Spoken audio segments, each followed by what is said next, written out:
네, 한치 앞을 내다보기 힘든 암호화폐 시장에 한 줄기 빛이 되어줄 코인라이트가 그 첫 번째 불을 밝혔습니다.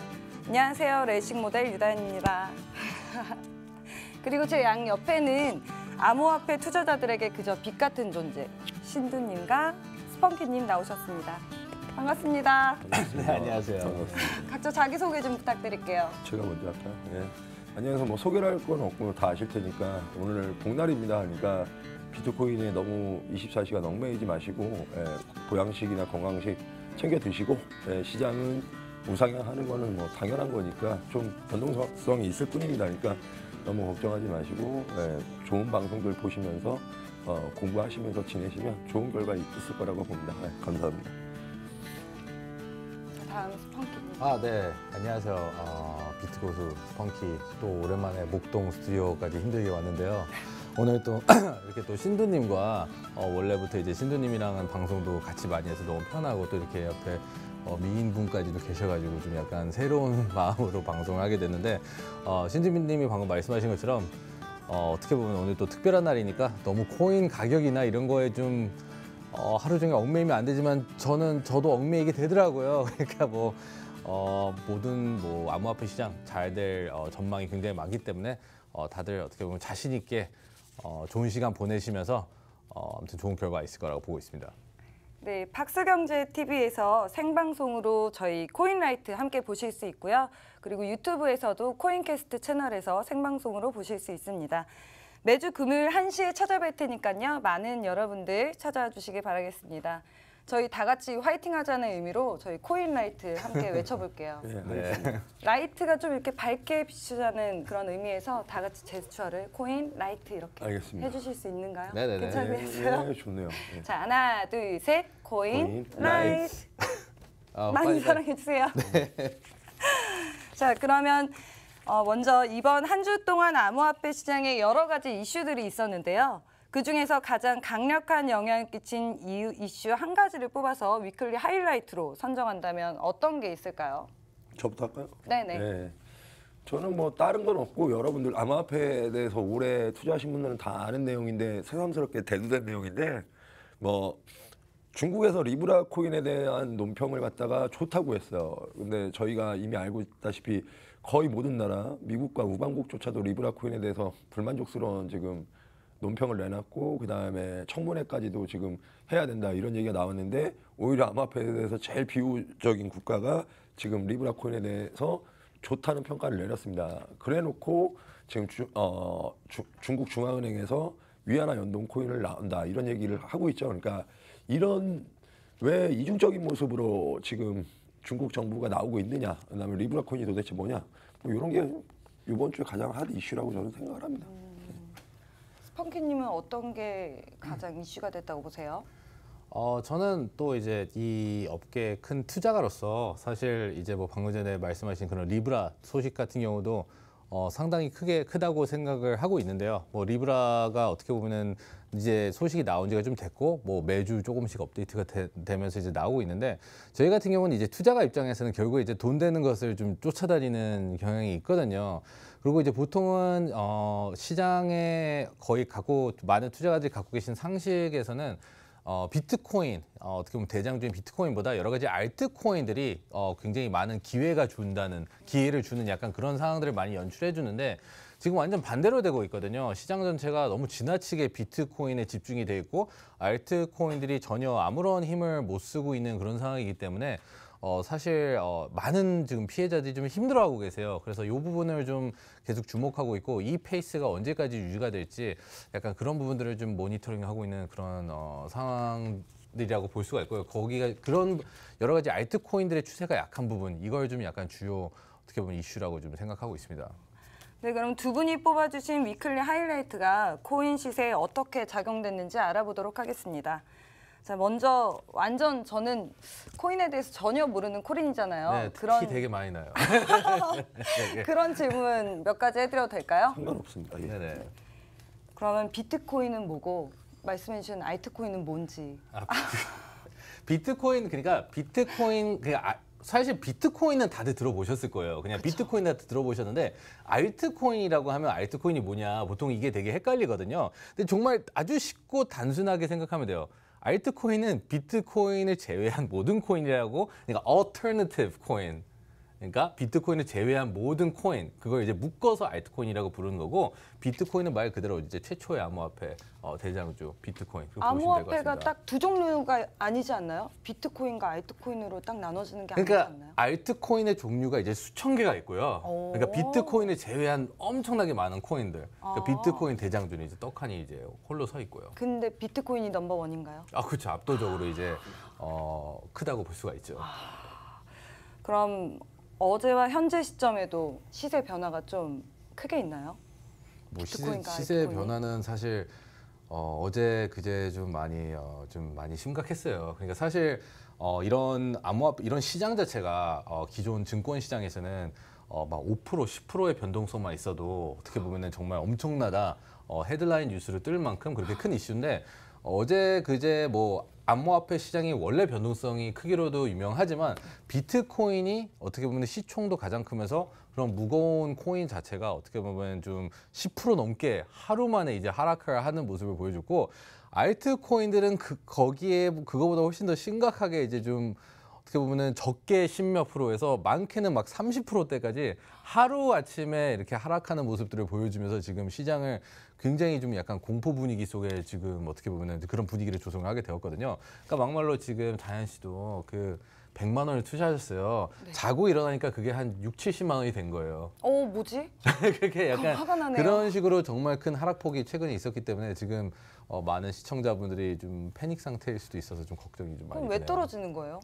별로 이유 없어요. 그냥 떨어집니다. 하루 떨어지고 올라가고. 근데 당연히 지금 방금 신두님이 말씀해 주신 그런 리브라 그 관련된 소식들도 많이 있고, 중국 소식들도 있고, 뭐 미국 금리가 이제 여러 가지 변하면서 어떻게 보면 좀 전통시장으로 자금이 빠져나가도 있고, 뭐 다양하게 있지만 그거는 방송 통해서 천천히 얘기해 보면 좋을 것 같아요. 그럼 비트코인이랑 알트코인 중에서 어디에 사람들이 투자한 게 더 많나요? 비트코인이 훨씬 더 신두님은 많나요? 어떻게 생각하세요? 그 부분에 있어. 일단 비트코인 같은 경우는 해외 투자가 많고요. 사실은 해외 투자는 그러니까 우리나라 주식하고 좀 예를 들어드리면, 그러니까 우리가 직접 투자를 하고 하는데, 우리는 보면은 증권사를 거쳐서 증권사 직원이 대리 투자도 하지만 본인들이 직접 투자하는 비율이 높잖아요. 그러다 보니까 우리나라는 불안전 자산, 그러니까 변동성이 많은 알트에 많이 투자를 하는 게 많고, 기관들은 비트코인이나 이렇게 큰 자산에다 투자하는 비율이 높기 때문에 아무래도 해외에서 비트코인을 많이 투자를 하고, 우리나라는 알트코인으로 투자가 좀 많이 쏠려 있고 그런 상황이고, 선택지도 법정화폐하고 비트코인하고 갈려 있기 때문에 그런 부분도 있고요. 그럼 비트코인이 오르는데 알트코인이 떨어지는 그런 이유가 일단은 비트코인 쪽으로는 매수가 비트코인이 올라서 떨어지면 전체적으로 떨어질 때는 알트가 많이 떨어졌는데, 오를 때 비트만 오른 이유는 지금 현재 그러니까 직접적인 투자, 그러니까 공격적으로 투자할 수 있는 시장 자체가 마켓이 막혀 있어요. 우리나라도 암호화폐를 대형으로 자금을 넣을 수 있는 거래소들이 몇 군데 안 되는데 가상계좌가 없다 보니까 신규가 못 들어오고, 중국은 아예 닫혀 있고, 그러니까 법정화폐 유입이 안 되다 보니까 해외 뭐 글로벌한데 뭐 미국이나 일본 같은 경우에는 법정화폐 입금이 되는 데도 있지만 거기는 자국민 아니면 또 계좌를 만들기가 힘들어요. 저희도 계좌를 만들어 왔는데 실패했었거든요, 사실. 그러다 보니까 그쪽에서 비트코인, 안전자산 쪽으로 많이 넣는 시장만 열려 있고, 그 와중에 알트코인이나 이렇게 불안전 자산에다 투자를 하는 투자 심리가 조금 투기성이 있다고 보는 중국과 한국 시장에 아무래도 좀 소극적인 참여가 되고, 이러다 보니까 알트코인이 지금 오르지 못하는 부분이 있고, 또 한 가지는 비트코인이 예전하고 다르게, 그러니까 이런 게 있어요. 비트코인은 달러라고 보시면 되고, 그 다음에 나머지 알트라고 했던 거는 그냥 우리나라 화폐도 있고 짐바브웨 화폐도 있고 이런 화폐가 나눠져 있잖아. 그렇게 보시면 돼요. 그래서 비트코인이 가장 큰 축을 차지하는데, 여기서 이제 문제가 뭐냐면 비트코인 자체에 지금 자금이 쏠리니까 사람들이 알트 쪽으로 자금을 넣을 이유가 없는 거죠, 사실은. 자금이 한쪽 방향으로 계속 쪽으로 흐르게만 만들어져 있어요. 그런데다가 예전과 다르게 수익 구간이 막혀 있어요. 그러니까 지금은 아직도 손해가 오르고 있어도, 그러다 보니까 이걸 매도하고 알트를 사야 될 명분이 없는 거죠. 그럼 알트코인은 다시 오르진 않을까요? 오르지는 않는다고 보는 게 아니라 거의 전고점, 최고점에 근처에 다다라면 비트코인으로 이제 내가 본인이 아까 100만 원, 60만 원 됐어요. 팔겠어요, 안 팔겠어요? 안 팔죠. 100만 원까지 기다리겠죠? 그쵸, 묻혀두겠죠. 마찬가지야. 비트코인이 지금 옛날에 100만 원에서 10만 원까지 갔다가 지금 70만 원까지 왔어. 30만 원 남았는데 이걸 팔고 땅 코인을 사겠어요? 아니면 이걸 조금만 더 가면 100만 원 갈 것 같은데 기다리죠. 그렇죠. 그쵸. 지금 심리가 시장에서 비트코인도 마찬가지로 이제 다 왔는데 이걸 팔고 딴 걸 사느니 이걸 기다렸다가 이걸로 수익이 난 다음에 또 더 많은 수익을 찾아가는 이런 현상으로 전이될 거라고 봅니다, 저는. 예. 그럼 비트코인 시세가 어디까지 오를 거라고 생각하세요? 뭐 비트코인 시세가 지금 어디까지 가느냐? 약간 사실 이 부분 이걸 알면은 전 세계 모든 사람들이 이제 다 부자가 됐겠죠. 그런데 이제 예상하기로는 지금 방금 전에 신두님도 말씀해 주시죠. 비트코인이 굉장히 작년 한 해 동안 큰 폭의 하락을 좀 보여왔기 때문에 좀 저항 구간들이 좀 많이 있다고 보시면 될 것 같아요. 그리고 지금도 이제 비트코인이 어떻게 보면 10,000불을 돌파하면서 쭉쭉 올라갈 거라고 생각을 했는데 한 13,000불 후반대를 찍고 바로 또 10,000불 아래까지 내려오고 다시 또 올라갔다가 또 내려갔다가 이게 거의 무슨 홀짝 게임 하듯이 어느 방향을 갈 수 있는지 정말 예상 불가능하게끔 계속 흔들리고 있거든요. 그러니까 사실 비트코인이 전고점을 가야만 해요. 가야 되고 가야지만 여러 가지 모든 그 물려 계신 분들이 해방이 되면서 알트코인들의 세상도 다시 돌아올 수가 있을 이런 그런 가능성도 나오면서 그렇기 때문에 지금 비트코인이 지금 어떻게 보면 그래도 강한 추세를 이어가고 있거든요. 뭐 알트코인들의 피까지 다 빨아가면서 올라가는 것 같은데 혼자서 그렇게라도 전고점을 도달하기만 하면은 전체적으로 시장 분위기가 반전이 오지 않을까 싶습니다. 신두님 생각은 어떠세요? 저 정확히 일치하고요. 일단은 가장 많은 그러니까 어떻게 보면은 가장 큰 투자가들이 산 비트코인의 가격이 어느 정도 유동성이 있는 부분까지 올라가줘야만 되는데 아까 이제 다현 씨 말대로 내가 100만 원에서 60만 원 되는데 이거를 100만 원 금방 갈 것 같은데 그치. 팔 이유가 없어지는 이런 심리적 효과도 있어서 그 순간을 넘어가는 순간부터는 자유로워지는 자금들이 이동을 시작할 때 우리가 그때 알트코인의 상승 지금도 뭐 상승은 충분히 올 수 있다고 보지만 그때는 정말로 우리가 2017년처럼 아주 큰 상승이 있었거든요.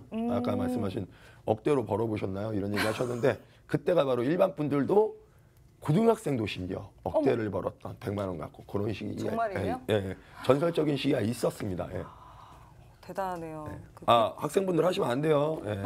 이제 가입 안 됩니다. 학생분들은 이제 가입이 안 예, 돼요? 안 됩니다. 하시면 안 됩니다. 예. 제재가 정해진 거예요, 네, 이제? 지금 그럼 몇 살부터 할 수가 있죠? 미성년자는 안 됩니다. 미성년- 제가 가능한가? 모르겠습니다. 이거 법적으로 막는다 했었는데 결과가 모르겠네요, 저는. 그럼 비트코인 시세가 오르는데 중국 금융시장 개방이 이게 호재로 작용한 건가요? 네, 뭐 당연히 이제 금융시장이 개방이 되면은 이렇게 자금이 지금 많이 또 이제 오픈이 되고 열리기 때문에 그러면 이제 여러 가지 투자가들이 어디에다가 투자할까 약간 그런 고민들을 하는 타이밍이 오는 거거든요. 근데 저희 어떻게 보면 이게 희망회로이기도 한데 그러면은 당연히 이제 중국 쪽 여러 가지 그 시장 자체가 너무나도 커서 투자를 할 수 있는 투자 상품도 너무나도 많고 그중 하나가 이제 암호화폐인 거거든요. 그래서 저희는 이제 어떻게 보면은 기도를 하고 있는 상황이라고 보시면 돼요. 제발 비트코인 쪽으로도 좀 들어와 달라고. 예. 신두님이 더 잘 아실 거예요. 아마 이 중국 쪽에 좀 잘 아셔가지고 아마 이 부분이 있습니다. 중국, 스폰키님보다 해외 소식 많이 모르는데 중국 얘기를 좀 드리면 사실 중국 시장 자체가 이제 뭐라 그래야 돼, 좀 공산주의다 보니까 생각을 해보세요, 다현 씨도. 한국에서 돈을 많이 벌었어. 네. 근데 한국 정부가 어느 날 내 돈을 뺏어갈지 모른다고 판단을 해. 그런 세상이면 외국에다 자산을 옮기겠어요, 안 옮기겠어요? 옮기죠. 그렇죠. 자체적으로 중국도 본토 자체가 문화혁명으로 인해서 토지를 뺏었고 자기 자본을 뺏긴 적이 있어요. 그 기억이 있다 보니까 중국 사람들이 해외로 자산을 이전시켜서 해외 부동산을 많이 띄웠었거든요. 그래갖고 뭐 토론토, 시드니, 그다음에 영국 이런 데 집값을 많이 상승시킨 게 중국이 주범이에요. 마찬가지로 암호화폐 시장이 열리면 암호화폐는 전 세계로 자금이 흐를 수가 있는 거거든요. 그러다 보니까 중국인들이 자기네 자금을 빠르게 해외로 송금할 수 있는 이 자산 수단을 선택하겠어요, 안 하겠어요? 하겠죠. 그렇죠. 그런 용도로 중국이 실제로 저 암호화폐를 많이 상승을 시켰고, 그 다음에 이번에 다시 열린다면 그 자본들이 지금 또 미중 무역 전쟁에 중국 분들이 죄송합니다. 중국 분들이 해외로 자금을 이전하기가 힘드니까 아무래도 선택지가 좀 넓어지면 스펀키님 말대로 희망이로긴 하지만 돈이 들어와서 우리 한번 부자 다시 한번 나는 거 아닌가? 예, 그것만 기다리고 있습니다. 알겠습니다. 그럼 중국이 금융시장을 개방한다고만 했지 암호화폐 시장까지 개방한다고는 안 했어요. 그런데도 비트코인이 오르는 이유는 뭔가요? 그러니까 뭐 사실 해석하기 나름이라고 보면 될 것 같아요. 거의 저는 사실 요즘 뉴스가 좀 약간 끼워 맞추기식이 아닌가 싶거든요. 근데 많은 분들이 아셔야 될 게 이 암호화폐 시장의 총 시총 자체가 굉장히 작아요. 어떻게 보면 300빌리언 달러, 300조? 얼마 안 되는 거거든요. 그러면 뭐 기존 전통 시장에 비교하면 이게 뭐 0.0 몇 프로 막 약간 그 정도로 시장 규모가 너무 작기 때문에 사실 뭐 암호화폐 시장을 통째로 그냥 워런 버핏이 자기 돈으로 그냥 사버릴 수도 있는 거거든요. 그러니까 이게 개인이 살 수 있을 정도로 암호화폐 시장이 굉장히 작아요. 그래서 이제 어떻게 보면 중국처럼 중국이 돈이 얼마나 많은데 정말 상상 초월의 자금력을 갖고 있는 중국인데 거기 중국 재벌이 그냥 시장을 통째로 살 수 있는 재벌들도 상당히 많거든요. 그래서 그렇기 때문에 좀 어떻게 보면은 뭔가 이게 연관성을 찾기가 사실은 좀 비현실적인 부분도 있지만 반대로 해석한다면은 너무 작기 때문에 푼돈 갖다 던져 넣는데도 저 이쪽에서는 가격 상승이 크게 이루어진다든지 그런 현상으로도 해석을 할 수가 있거든요. 그러니까 뭐 사실 뭐 끼워 맞추기 식이긴 한데 물론 연관이 조금은 있을 것 같아요. 조금은 있지만 뭐 단지 요 중국의 이 시장이 열리는 이 이유만으로 이렇게 올라간다. 그렇게 100% 해석하기는 조금은 힘들지 않을까 싶습니다. 네. 알겠습니다. 그럼 신두님은 어떻게 생각하시는지? 저도 뭐 지금 스펀키님 의견하고 별반 다르지 않는데 이제 코리니가 MC분이 코리니 분이라 여러분들하고 감정 대입이 잘 될 거예요. 자, 생각해 볼게요. 내가 한국 시장이 100원짜리 시장이야. 100원짜리 시장에서 태생을 한 10원짜리 코인을 샀는데 자금이 안 들어와. 근데 중국이 1000원짜리 시장이 들어온대. 그럼 좋겠어요? 안 좋겠어요? 안 좋은 거 아니에요? 1000원짜리가 자금이 막대하게 들어오면 내가 산 10원짜리 자산의 가치는 어떻게 되겠어? 완전 바닥 치는 거 아니에요? 왜 바닥을 치고? 바닥 아니에요? 올라가는 건가요? 그러니까 간단하게 얘기하면 내가 회사를 차렸는데 네. 1억짜리 회사인데 1000억짜리 회사가 나를 뭐 한다 도와준다 돈을 자본을 투자해 주겠다 이 개념으로 보시면 되는데 그럼 좋죠. 네, 본인도 이제 모델 일하면서 모델비를 더 주겠다 뭐 이런 거니까 그런 이제 그런 시장이 열릴 수 있다고 보고 지금 우리가 어떻게 보면 짜맞추기 식으로 좀 기대하는 것도 있고 사실은 근데 다른 부분도 충분히 기대하면 희망회로 말고라도 자금이 들어올 수 있는 경로는 많아진다는 건 뭐 좋은 거니까. 그럼 중국 시장 때문에 이 시세가 완전히 변동이 크겠네요. 근데 암호화폐는 변동이 클 수밖에 없어요. 24시간 계속적으로 투자가 이루어지는 시장이기 때문에 변동성이 잡으려면 국가적인 이제 틀 안에서 국가적인 동의한 상황에서 아니면은 지금 변동성을 잡을 수 있는 방법은 없습니다. 그럼 중국이 암호화폐 시장을 개방한 적도 예전에 있긴 있었나요? 그러니까 예전에는 열려 있었는데 그 약간 금지령이 내려오면서 좀 엄청난 일이 있었죠. 왜냐면은 중국 자체가 그 나라 성향 자체가 그 자국에서 돈이 빠져나가는 걸 굉장히 싫어해요. 그렇기 때문에 화폐 단위도 가장 큰 화폐가 그 100위안이잖아요. 우리나라 돈으로 치면은 뭐 그게 한 16,000원? 네. 막 그 정도밖에 안 되는데 그 큰 나라에 그 많은 돈을 보유한 나라가 그렇게 만드는 게 애초에 좀 들고 나가기 힘들게 만들려는 것도 있고 또 굉장히 모든 게 중앙화돼 있어가지고 어떻게 보면 자금을 밖으로 뺄 수가 없어요. 근데 암호화폐는 정말 중국에서 미국까지 단 1초 만에 그냥 전송시켜버리면 끝나는 거거든요. 그만큼 어떻게 보면 돈의 운반 수단으로서 최적화된 그런 기술이라고 볼 수가 있는데 당연히 이제 중국에서 그게 처음에는 개방돼 있었던 게 아니라 그거에 대해서 몰랐던 거고 근데 그게 이제 수면 위로 올라온 다음에는 2017년 한 9월쯤 될 거예요. 금지령이 떨어지면서 시장이 굉장히 크게 폭락을 한 적이 한 번 있었어요. 그럼 중국의 암호화폐 시장까지 개방할 가능성이 있다고 저는 보세요? 상당히 낮다고 보고 있는데 뭐 개방은 안 되더라도 그래서 알아서 중국 사람들이 그냥 우회 통로를 통해서 시장에 많이 들어오면서 활동을 하고 있기 때문에 별 걱정은 안 하고 있습니다. 예.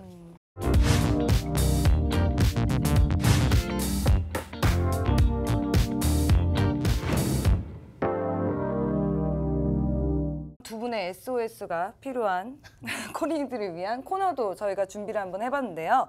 자, 다 함께 저희 제스처 아시죠? 알겠습니다. 뭐 라이트 이거요? 네, 무조건 저희 제스처는 이겁니다. 하기로 돼 있는 거 아니에요? 아닙니다. 계속하는 거죠. 계약서하고 틀린데.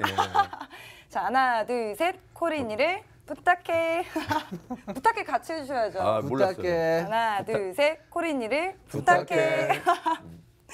네, 코리니를 부탁해라는 코너인데요. 이 코너는 구독자 여러분들과 시청자분들이 직접 보내주신 사연과 궁금한 질문들을 받아서 신두님과 스펑키님이 직접 조언을 해주시는 시간입니다. 자, 아래 이메일 주소가 여기 나올 거예요. 이쪽으로 앞으로 사연 많이 보내주시면 되겠습니다. 아, 본인 이메일 주소인가요? 제 이메일 주소는 근데 아니에요? 아, 저희 코인라이트 이메일 주소니까 사연 많이 보내주세요. 저 오늘 첫 방이라서 근데 아직 사연이 온 게 없어요. 아쉽게도. 그래서 일부러 이제 유명하신 신두님과 스펑키님을 만나게 된다고 하니까 지인이 직접 사연을 줬습니다. 아, 예. 읽어 네, 괜찮을까요? 네. 자, 매 띵띵띵. 이거 손절해야 할까요? 지금 사서 가지고 있은 지 1개월이 되어 갑니다.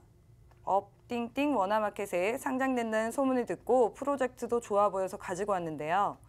지금 30%의 손실을 보고 있습니다. 가지고 있어야 할지 아니면 손절해야 할지 고민입니다.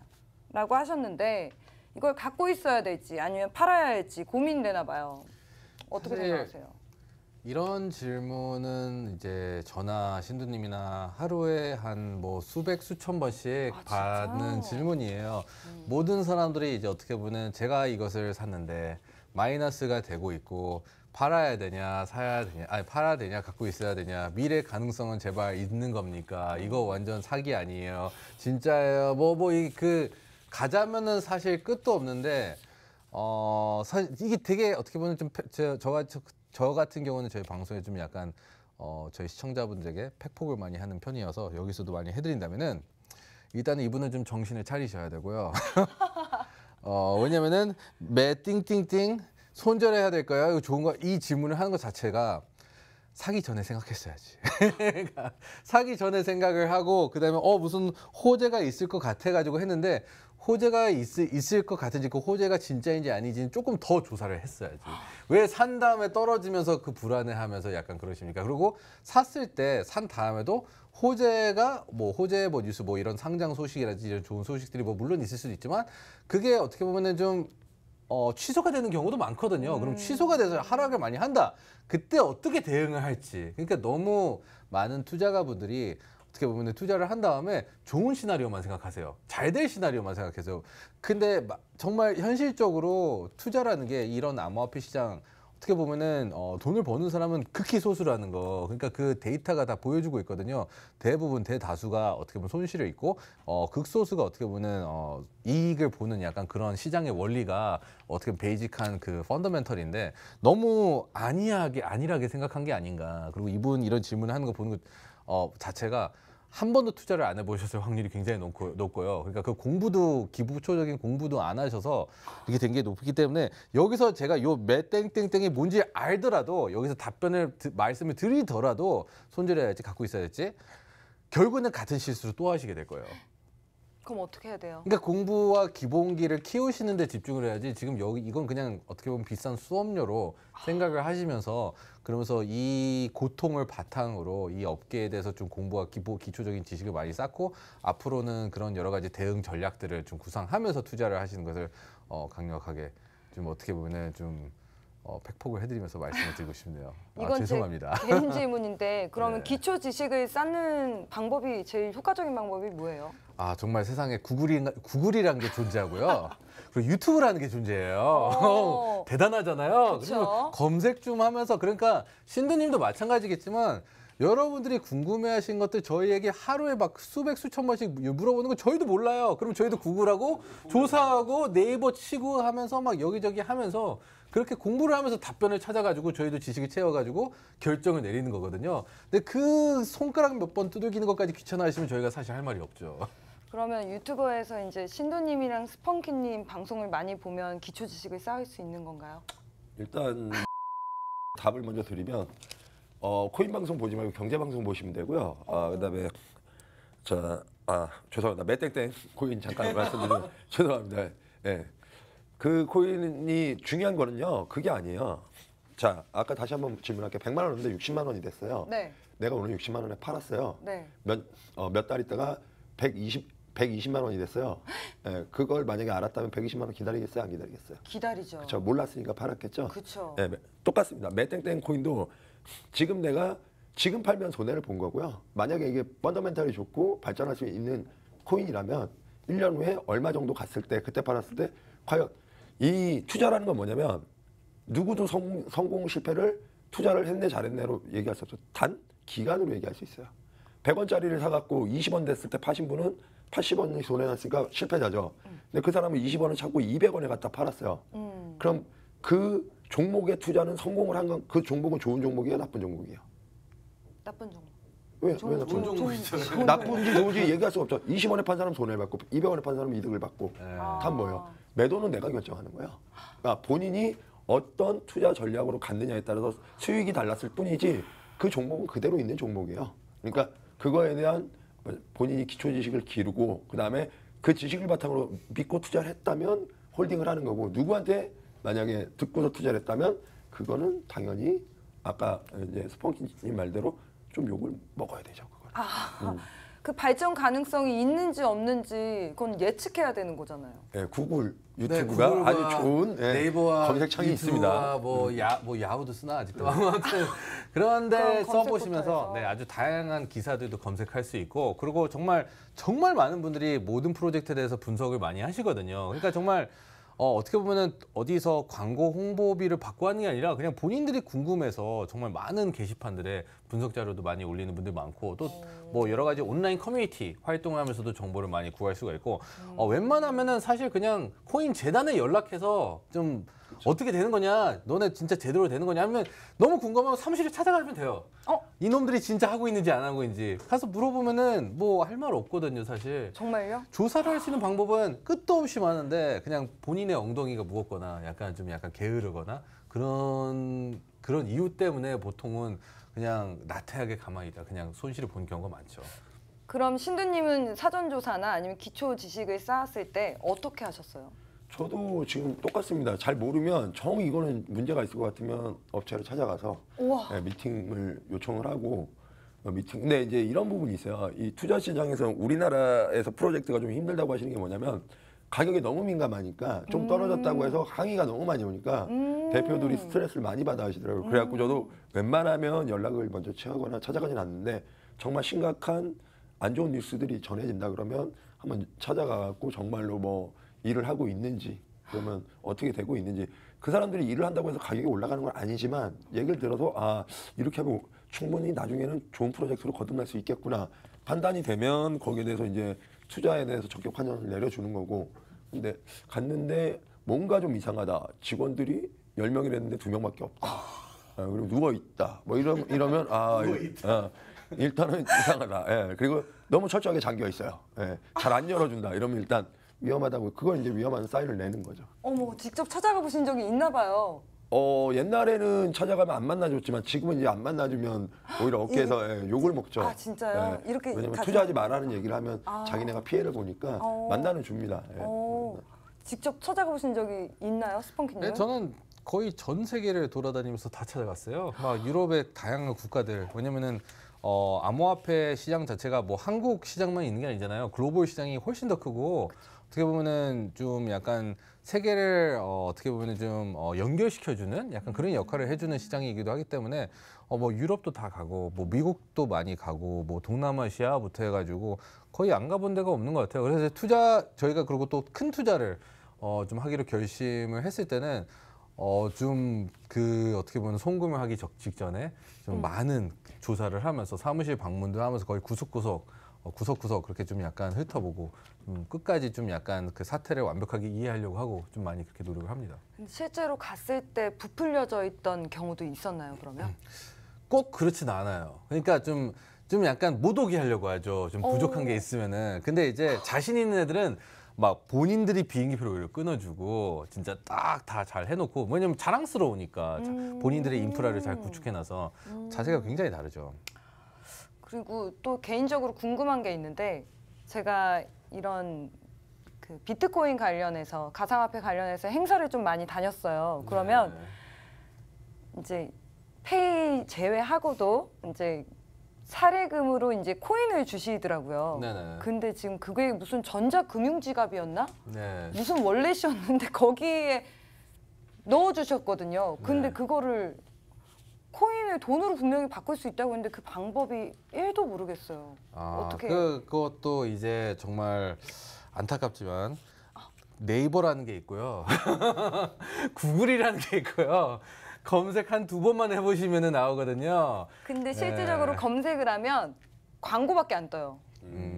맞죠? 광고밖에 안 뜨는 코인은 그만큼 위험했다는 거죠. 어머, 예, 어머. 만약에 거기에 대해서 이제 어느 좀 유명한 분 리뷰를 했다거나 아니면 이런 글들이 올라와 있는 거는 그건 실제로 사용자가 사용을 해봤고 했던 내용인데 광고만 올라 있다는 거는 그만큼 리스크가 있었던 거고 실질적으로 이제 말씀하신 것쯤에 이런 모델분들이 행사비를 해외까지 나가서 코인으로 받은 경우가 있습니다. 실제로 저도 아는데 그분들 코인으로 받았으면 다행인데 그냥 자기 일당이 그 코인이 상장해갖고 망했어요. 그래갖고 그 정도만 해도 다행인데 혹해갖고 몇 천만 원 투자하신 분도 있는데 예, 그분 그렇게도 망한 분들이 있기 때문에 지금 이런 부분에 대해서는 지식이 없다 보니까 행사를 다니시는 분들은 행사만 하는 거 지식이 없다 보니까 웬만하면 현금으로 수령을 받으시고 예, 이게 그렇게 하는 행사를 가면 정말 비트코인이 약간 화려하게 다 치장을 해놓거든요. 그렇죠. 그래서 엄청 커 보이고 대단해 보이고 정말 100만 원을 넣으면 이게 1000만 원이 될 것 같고 정말 큰 돈 같아 보여요.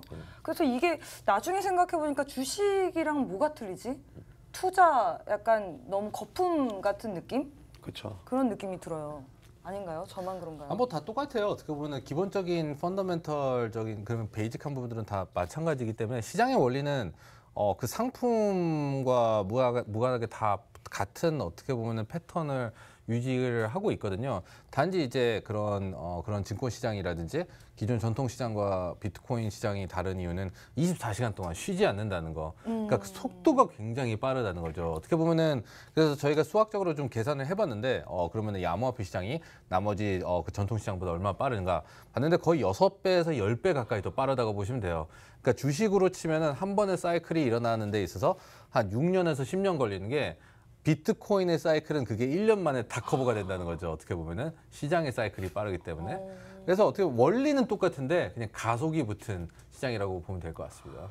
제가 만약에 100만 원 정도 투자를 하면 24시간 계속 돌아간다고 했잖아요. 네. 겁나서 그거 못 보고 있을 것 같아요. 보면 안 돼요. 아, 안 돼요? 네, 그러니까 그걸 보다가 사람들이 보통 실수를 많이 하게 되는 거죠, 보통. 왜냐면 그 변동성이 네. 위아래로 거의 다 상한가, 하한가도 없거든요. 막 하루에 99%가 떨어질 수도 있어요. 그러니까 100만 원이 10,000원까지 하루 만에 떨어진 것도 저도 여러 번 목격을 했거든요. 그러니까 상한가, 하한가 없고 쉬지 않는 시장이고 가속이 붙어 있고 막 계속 돌고 있으니까 이게 보통 사람들이 이제 그 일반인으로서는 이런 변동성 큰 빠른 시장이 뇌 속에서 이게 프로세스가 안 되는 거예요. 그냥 못 받아들여요. 정말 너무 빠르니까.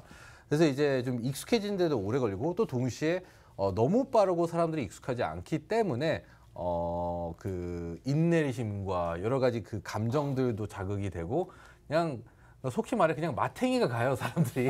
마탱이가 가나요? 네, 그래서 실수를 많이 함으로써 오히려 본인의 손실을 극대화시키는 경우가 많아요. 그걸 못 기다리고 못 참고 멘탈이 나가서. 그러면 만약에 예를 들어서 제가 100만 원을 투자했다고 해요. 그러면 투자해놓고 넣어놓고 그냥 한 달 정도는 기다리면 되는 건가요? 그러니까 그거 벌써 잘못됐다니까. 아, 그래요? 누가 한 달인지 2달이 될지 그걸 어떻게 알아요? 아무도 몰라요. 가만히 그냥 있고 때가 오면은 되는 거니까 그렇게 생각을 해야 되는 거예요, 이제. 기준을 두면 안 돼요, 기간을. 그러면은 뭐 그게 공식화처럼 100만 원인데 한 달만 참으면 200만 원 된다더라. 이거에 속아서 했다가 다 가는 거예요, 그러니까. 아니요, 저는 욕심 없어요. 100만 원 넣고 10만 원만 올라도 감사합니다. 아, 다 그렇게 시작하더라고요. 다 그렇게 시작하더라고요. 아유. 예. 그랬다가 다. 네, 그래서 또 투자가들의 또 암호화폐 특징이 뭐냐면 100만 원 넣었는데 네. 그게 50만 원까지 하락했어요. 그럼 거기서부터 기도를 하기 시작해요. 100만 원 원금만 오면은 나는 다시는 욕심 안 부리고 다른 소원이 없다. 근데 100만 원이 되잖아요. 오래 기다렸으니까 이제는 보상 심리가 생겨요. 이제 이렇게 봐야 되고 또 110만 원이 되잖아요. 더 오를 것 같은데 너도 바뀌어요. 그때 빼야 되는데. 네, 그러다가 또 간다. 그래 또 떨어져요. 그러면 아 그때 뺄 걸 하면서 다음번에는 그 가격일 때 빼야지. 또 더 내려. 아 다음번에는 그 가격이 되면 빼야지. 그러다가 이제 원금 이하로 또 내려서 또 손실을 보고 있어요. 그러면은 아 원금일 때 욕심 부리지 말고 이 영원한 정말 악순환의 패턴이 그냥 끝나지 않는다고 보면 돼요. 도박 아닌가요? 전 너무 무서운데 얘기만 들어도 갑자기 심장이 두근두근해지고 좀 무서워요. 약간 그러니까 카지노 같은 느낌? 그러니까 아무런 지식 없이 이 시장에 도전하시는 분들에게는 그냥 100% 도박으로밖에 안 보이겠죠, 사실. 왜냐면은 위로 내려갈지 위로 올라갈지 내려갈지는 그 뭐 홀짝이잖아요. 그걸 어떻게 알아요? 근데 이걸 대응할 수 있는 지식을 어떻게 보면 장착을 하고 그 프로젝트 관련된 좀 여러 가지 내용들과 그 좀 장기적인 가능성 그런 비전들을 좀 이해를 한다면은 단기적으로 가격이 좀 약간 변동성 있게 움직이는 것에 있어서는 거의 뭐 신경을 안 쓰게 되거든요. 그러니까 본인의 멘탈은 본인의 지식으로 어떻게 보면은 좀 채워가면서 풀어 나가야 된다는 거죠. 이건 진짜 자기가 알아서 공부를 좀 열심히 해야 돈 벌 거다 이런 얘기 맞나요? 아 그럼 누가 돈을 그냥 주나요? 그렇죠. 돈 벌기 힘들죠. 암호화폐도 그렇고 주식도 그렇고 지금 열심히 일하시면서 돈 버는 거 힘들다는 거 느끼시잖아요. 그렇죠. 근데 사람들이 희한한 심리가 뭐냐면 본인이 한 달에 열심히 일해갖고 벌 수 있는 돈이 얼마라는 게 정해져 있는데 암호화폐 시장에서는 그 정도의 노력도 없이 그 이상의 돈이 벌어질 거라고 생각을 해요. 암호화폐뿐 아니라 자산 시장엔. 안 그럴 것 같으면 우리가 그냥 노력해서 버는 돈으로 만족을 하지. 여기서 노력했던 만큼 정신적이든 육체적이든 그 노력 없이 내가 한 달에 벌던 월급을 벌 수 있을 것이다. 그것도 어떻게 보면 좀 아니라는 생각인 거죠. 왜 여기는 아무 일도 안 하고 노동도 없이 앉아있으면 돈이 오를 거라고 생각을 해요. 아니 그만큼 24시간 앞에 앉아 있으면 노동인데요. 24시간 앞에 앉아있을 만큼 급박한 투자를 한 거 자체가 심리적으로 무너진 거고 투자에서 실패를 볼 확률이 높아진 거죠, 사실은. 그럼 제 생각에는 신두님이랑 스펀키님은 좀 예측을 잘해서 이 자리까지 올라오신 거 아니 아닌가요? 욕을 많이 먹어서 이 자리까지 온 아하. 거예요. 네. 저는 욕을 욕을 많이 먹어서 유명해져서 이 자리에 온 거지 예측을 잘해서 온 게 아닙니다. 왜 욕 먹으셨어요? 예측을 못했으니까. 많이 버셨잖아요. 그러니까 많이 벌었을 때 손실을 얼마나 줄이느냐가 투자의 기본인 거지. 얼마나 많이 딴다는 용어가 맞는지 모르지만 번다가 중요한 게 아니라요. 내가 벌었을 때 그거에 번 거보다 리스크를 얼마나 줄여나가는 거냐. 이게 이제 전문 투자가로서 갖춰야 될 덕목인 거지. 버는 게 중요한 게 리스크 감소에 더 중점을 두는 거죠, 투자를 할 때. 뭔가 예측을 해서 성공을 했을 때 오는 그 성취감도 엄청 클 것 같아요. 당연하죠. 뭐 사실 본인이 여러 가지 조사를 한 다음에 어떻게 보면 결단을 내려서 투자를 하게 되는데 그게 좋은 결과가 나오면은 그만큼 좋은 기분이 없죠, 사실은. 뭐 그 액수와 상관없을 정도로 그냥 어떻게 보면 본인이 그렇게 노력을 해서 좋은 결과를 만든 것 자체에 대한 만족도가 지금 굉장히 높다고 볼 수 있고 방금 전에 근데 신두님이 굉장히 중요한 말씀해 주셨어요. 왜냐면은 이게 그 전설적인 투자가들이 항상 하는 얘기인데 그 시장이라는 게 시장의 흐름을 시장이 어떻게 보면 상승을 타게 되면 그 시장의 파동은 너무 강하기 때문에 그냥 모두가 돈을 벌게 되는 그런 상황이 되거든요. 그렇기 때문에 2017년도에 암호화폐 시장 그 어떻게 보면 거품 구간에 들어갔을 때 모두가 수익을 냈어요. 정말 동네 아주머니, 할머님들, 어머님들, 뭐 아버님들부터 해서 코인의 코자도 모르는 아무도 것도 모르시는 분들 모두가 돈을 번 게 2017년도에 있었던 그 불장이었거든요. 근데 정말 좋은 말씀 해주신 게 돈은 벌 때가 되면 다 벌어요, 어차피. 근데 이제 하락장이 왔을 때 그 본인이 이제 벌어둔 것을 얼마나 지킬 줄 아느냐. 사실 그런 부분들이 굉장히 중요한 거거든요. 그러니까 이런 부분도 어떻게 보면 좀 한번 겪어봐야지 알고 동시에 또 많은 공부를 해야 되며 좀 그런 부분들이 필요하다는 거. 많이 겪어보신 느낌이에요. 저 정말 힘들었어요, 작년에. 지금은 힘들지 않으시죠? 지금은 다시 또 상승장이니까 많이 좋아졌죠. 신두님도 상승장입니까? 똑같죠. 예. 이거는 사이클이 똑같기 때문에 느끼는 고통과 한이가 똑같습니다. 그래서 어떻게 보면 사기 피해도 많이 나오는 게 나만 피해자가 아니다. 이런 거에 또 안도하시는 분들이 너무 많아요. 정말요? 어차피 같이 죽었다. 예. 같이 죽잖아요. 예, 그러니까 그런 거에 대해서 좀 둔감해 하시는데 그렇게 하시면 안 되고 아까 스폰기님이 말씀하신 대로 자기가 투자하는 거에 대해서는 최소한 사전조사, 그다음에 공부. 사전조사가 공부겠죠. 그리고 거기에 대한 자기가 결단을 내릴 수 있는 금액을 정해서 그 안에서 운영하는 게 가장 맞는 거예요. 좀 이게 투자다 보니까 내가 넣을 수 있는 금액보다 훨씬 더 이번 인생 이거 한 번으로 한번 해보자 해서 크게 하시는 분들도 있을 것 같아요. 많죠. 그런 사례도 많이 들으실 많죠. 것 같고 네. 사연도 많이 받아보실 것 같은데 네. 유튜버에서 혹시 그런 내용도 다뤄보신 적이 있으신가요? 워낙에 많죠. 워낙에 뭐 하루에도 몇 번씩 나오는 질문이 그건데 사실 문제는 이제 아까도 마찬가지로 크게 오를 거라고 판단을 했기 때문에 그 사람이 그 돈을 들어간 거거든요. 그렇죠. 예. 그러면 제가 아까도 말씀드렸잖아요. 100원짜리가 20원을 갔을 때 판 사람하고 100원짜리가 20원 갔지만 결국엔 120원, 130원까지 올라갔어. 판 사람하고 누가 이기느냐? 자, 누가 이긴 거야, 그러면? 120원. 그렇죠. 그러면 본인이 만약에 한 방을 위해서 돈을 빌린 돈이 네. 20원에서 120원 갈 때까지 그 빌려준 사람이 기다릴까요? 안 기다리죠. 그렇죠. 근데 내 돈이었을 때 기다리죠. 기다릴 수 있죠. 그게 문제예요. 내가 못 기다리는 돈을 내가 융통해서 썼으면 그만한 책임이 반드시 돌아오기 때문에 위험하다는 거예요. 근데 내 돈의 가치는 내가 정하는 거예요. 내 돈은 내가 정하는 거기 때문에 내 돈이기 때문에 내가 20원대 안 팔고 120원에 팔 수 있는 여유라는 게 있는데 아까처럼 인생 한 방 뭐야? 대출을 받았을 거란 말이에요. 그러면 대출의 상환 기간은 금융권에서 정해줘요. 내가 정하는 게 아니죠. 그럼 나는 이게 120원, 130원 갈 거라고 보지만 20원대 팔아야 되는 악순환이 나와버리면 거기서 이제 한강 정모가 시작되는 거죠. 뭔가 무섭네요. 뭔가 무섭고 약간 생각을 좀 잘 해야 되는 투자 종목인 것 같아요. 그러면 스펀키님은 유튜버 하실 때 이런 큰 사연이나 좀 변동 시세폭이 크게 올라서 그 피해를 입으신 사연 같은 걸 보신 적이 있나요? 굳이 볼 필요가 없어요. 제가 피해 많이 입었으니까. 그래가지고 근데 이제 잘 되는 경우도 많아요. 근데 안 되는 경우도 많아요. 근데 이제 그 투자에 이제 새로 입문하시는 분들이 너무 많기 때문에 이 코인 시장이 어떻게 보면은 그러니까 이 기본 지식이 또 포함되는 부분이 뭐냐면은 원래 전 세계 어느 업계를 가든 간에 스타트업은요 거의 다 망하거든요.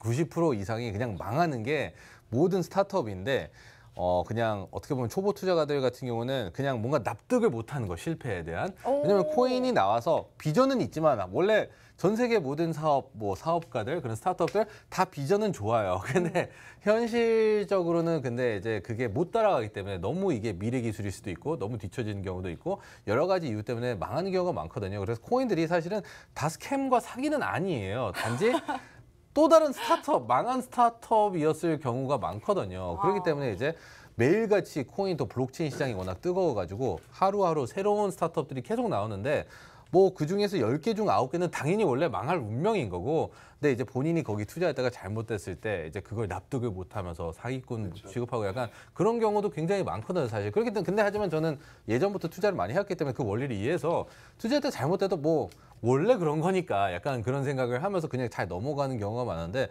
어떻게 보면은 그런 납득을 죽어도 못하는 사람들이 너무 많기 때문에 그런 모습들 보면 좀 많이 안타까워요. 이게 제가 조금 얘기를 드리면 다현 씨가 이제 암호화폐를 지금 처음 접하는데 네. 돈이라는 지금 생각을 하시잖아요. 돈이다, 네. 화폐다 이렇게 얘기를 하니까 그쵸. 나 아주 간단하게 친구들이 홈쇼핑을 연대 그게 코인이라고 생각을 하는 거야. 그러면 어떤 친구는 정말 성공시킬 것 같은 친구도 있고 네. 어떤 애는 애가 허영심만 있어하고 성공 못 시킬 것 같은 애도 있을 거 아니야. 그쵸. 그럼 내가 이것도 코인도 똑같아요. 아까 말씀하신 데 너무 좋은 얘기는 스타트업일 뿐이에요. 거의 다 코인을 붙인 것 뿐이야. 그러니까 친구가 A라는 친구하고 B라는 친구가 코인을 만든 거야. 네. 근데 A, B 중에 본인은 친구니까 잘 알죠. 어떤 애가 성공시킬지 알겠지. 그쵸. 거기에 그럼 그 사람한테 돈을 넣죠. 네. 네, 그건 투자라고 생각해요. 본인이 투기라고 생각해요. 투자죠. 실패해도. 그렇죠. 왜 그 친구 성격을 아니까. 암호화폐도 똑같아요. 내가 이런 기업들에 투자를 하는데 코인은 그 기업에다 투자라는 개념이거든요. 그럼 내가 잘 아는 지인 아니면 잘 아는 사람이 정말 이 사람은 해낼 것 같은 사람이 있어. 그 사람이 코인을 만든다 그래. 그럼 투자를 하게 되는 거고. 내가 이거 알아보니까 이 사람은 얘는 뒤에 얘기도 안 좋고 내가 보니까 맨 비싼 술 먹으러 다니고 그러면 투자하겠어요? 안 하죠. 그렇죠. 그거랑 같이 코인으로 보기는 처음에는 코인이라는 게 뭔지 모르고 잘 모르겠을 때는 이 회사가 어떤 회사고 이 회사한테 내가 투자한다는 생각으로 회사를 고르는 느낌으로 그렇게 가죠. 근데 이거 거의 확률 게임 아니에요? 그렇죠. 저는 운이 더 크다고 보거든요. 그러니까 그 분산 투자를 그래서 잘 해야 되는 거예요. 그러니까 전 세계적인 투자가들 워렌 버핏을 시작으로 정말 많잖아요. 그리고 유명한 헤지 펀드들, 펀드들 다양하게 많은데 사실 그분들 같은 경우도 그렇게 위대하게는 포장되지만 투자를 그렇게 한 10군데 하면 한 7, 8군데는 망하는 경우가 많아요. 거의 다 그래요, 원래. 그리고 그 대신 그 보석을 찾아내기 위해서 끝도 없이 투자하죠. 왜냐면 보석을 만나게 된다면은 투자 금액이 10,000배, 1,000배, 10,000배 이렇게 불려지고 모든 것을 메꿔버리고 그 이상의 수익을 가져다 주기 때문에. 그러니까 약간 그런 다양한 관점들이 있는 것 같아요. 네, 그럼 지금까지 그 두 분의 그냥 개인적인 의견이니 여러분들 그냥 참고해 주시고요. 잘 고민하셔서 사연을 보내주신 제 지인분도 현명하게 선택해 주시길 바랍니다. 자, 이렇게 신두님과 스펀키님의 조언을 듣고 싶으신 분들은 저 밑에 그 메일 주소가 나올 겁니다. 이 메일 주소로 사연과 질문하실 게 있다면 많이 보내주시길 바랍니다. 이쪽에 나오고 있죠, 사연. 사연 많이 좀 보내주세요.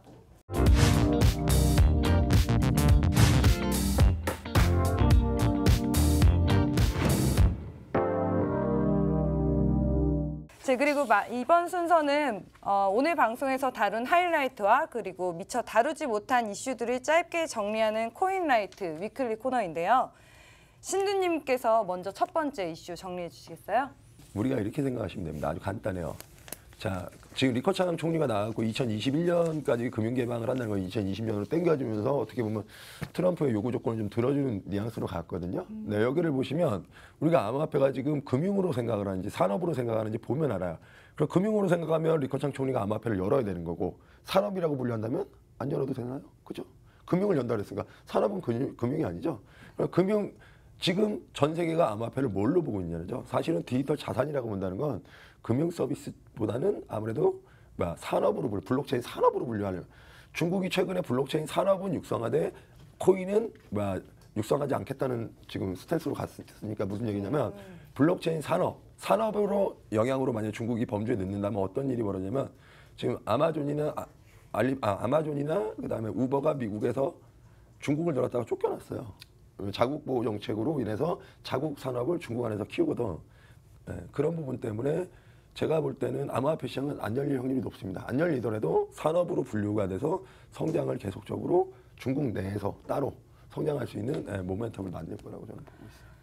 근데 중국 금융화폐 그 금융시장 개방 예정 소식이 있긴 있지 않나요? 지금 암호화폐에 대한 네네. 암호화폐에 대한 개방 소식이 아니라요. 암호화폐에 대해서 중국 정부, 그러니까 중국 안에서의 운영이나 이런 거지 전 세계하고 연동한다 이런 뉘앙스는 아닙니다. 그럼 두 번째 이슈는 저희 스펀키님께서 비트코인 그 알트코인 그거 말씀하시는 거예요? 네. 지금 앞으로도 비트코인 강세가 계속 예상이 되고 있고요. 그 알트코인들은 계속 하락하면서 좀 약간 저희 국내 투자가들 알트코인에 많이 투자하시는 우리나라 투자자분들은 조금은 더 좀 안전띠를 메고 좀 버티고 계셔야 되지 않을까 싶습니다. 알트코인이 요즘에 하락세로 많이 떨어져서 슬퍼하시는 분들이 되게 많은가 봐요. 네, 지금 좀 많이 고통스러워하고 있는 그런 시기죠. 어떻게 보면 좀 미련을 버리고 일단은 좀 없는 돈 치고 가만히 놔뒀다가 비트코인이 정고점 좀 어떻게 보면 한번 좀 뚫은 다음에 근데 이제 분명히 알트장은 돌아올 것이기 때문에 희망을 절대 놓지 않으셨으면 좋겠어요. 어느 정도 기다려야 될 것 같아요? 예상하시는 그런 말 하지 마세요. 그래요? 아무도 예상을 못하는 게 입장입니다. 네. 예측을 좀 잘하시니까 이 자리까지 오시게 된 건데 네. 조금이라도 도움을 좀 주시자면. 네, 지금으로서는 주목을 할 게 비트코인이라는 것을 말씀을 드리고 싶고요. 너무 지나치게 그러니까 이 시장의 원리를 좀 이해를 하셔야 된다고 생각해요. 시장의 원리는 지금 비트코인의 모든 무게가 좀 있기 때문에 너무 그렇게 신경 쓰지 마시고 다 좋아질 거니까 결국에는 다 사이클이라는 건 반복을 하거든요. 아무튼 잘 이겨내셨으면 좋겠습니다. 네, 그리고 세 번째는 한국 주요 거래소 상장 소식인데요. 투카우 글로벌의 피코가 코인빗에 7월 3일에 상장되었다고 합니다. 암호화폐 시장에서 발생하는 정보 보안 문제의 위험을 해결하고자 만든 프로젝트인데요. 해외 거래소 아이닥스의 16일에 상장 예정입니다. 이 부분이 세 번째 이슈라고 하네요. 네. 사실 이 코인보다는 지금 이제 곧 제가 알기로는 코인빗 자체가 이제 그 거래소 자체가 지금 2.0 버전으로 굉장히 크게 업데이트가 되는 걸로 알고 있거든요. 그렇기 때문에 이제 제가 알기로는 플랫폼 자체가 코인빗이 기존에는 다른 거래소들에 비해 좀 약간 기술적인 부분이 조금 부족한 부분들이 있었는데 이번에 지금 2.0으로서 이제 기술적인 것도 앞서고 운영적도 앞서면서 좀 많이 기대가 되고 있기 때문에 이번에 2.0 코인빗 좀 글로벌 진출과도 좀 여러 가지 연관이 돼 있고 좀 기대를 좀 많이 하고 있다고 좀 말씀드리고 싶네요. 좋은 말씀 감사합니다. 네. 자, 암호화폐에 대해 정말 1도 모르는 코린이었는데 오늘 1시간 동안 두 분과 함께하니까 정말 왜 시세 변동이 생기는지도 조금 알게 된 것 같고 그리고 실생활에서 암호화폐가 어떻게 적용되는지도 알게 된 것 같습니다. 그럼 다음 주도 저희 많은 기대 부탁드리겠습니다.